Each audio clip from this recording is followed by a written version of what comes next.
Gotta be careful, we don't want to hit the tree.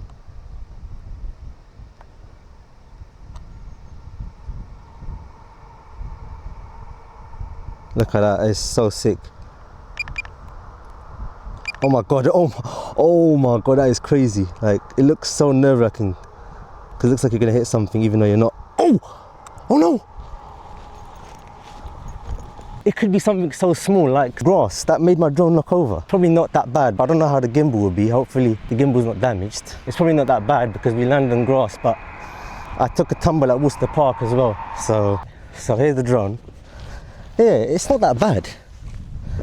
If I hit something hard, it would have been really bad.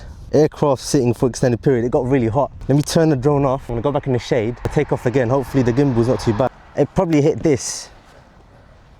Like my screen, sometimes the FPS goes down. Like it got frozen and then I just saw error messages and I was like, what happened there? Because I knew I was not far from the ground. But now looking here, the drone must have hit this and it must have tumbled over. So what I'm gonna have to do now, I'm gonna have to wait for the drone to cool off. It doesn't look damaged at all, so.